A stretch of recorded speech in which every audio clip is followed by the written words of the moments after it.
بسم الله الرحمن الرحيم. أنا محمد مخلص عبد الماجد، وسوداني الجنسية.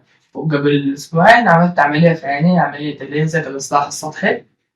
وما شاء الله على الدكتور هشام غريب، يعني شاطر جدا جدا. لدرجة إنه يعني عمل العملية ما شاء الله في 4 دقايق.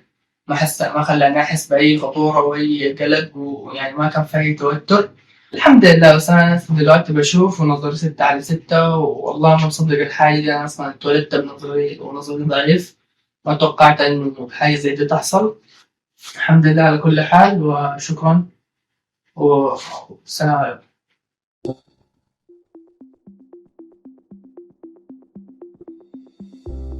زي ما اتفقنا، بذرة في مصر حمراء ثابت، يعني خلاص بتتطور.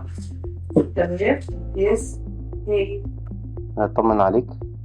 هتبص قدامك على طول، بص لفوق قدامك على طول. ممتاز، استريح.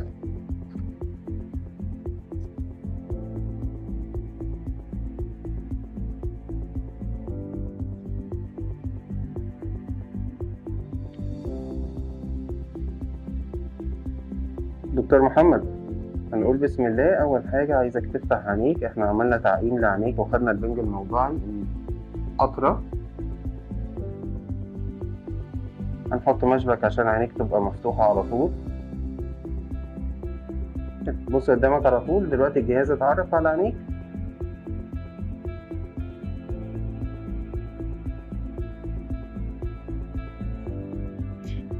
هنبتدي على طول.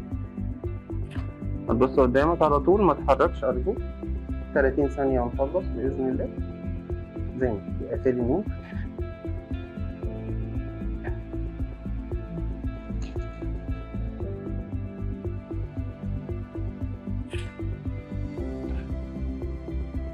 نص دقيقة وتخلص، بس ما تتحركش.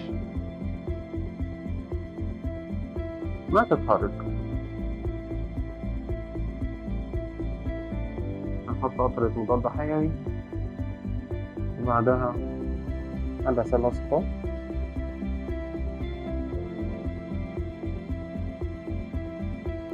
نشيل المشبك دلوقتي. بص لتحت، طلع تحت. ممتاز. كده عملنا عينيك الاتنين. الدنيا جيدة جدا الحمد لله. الحمد لله على السلامة.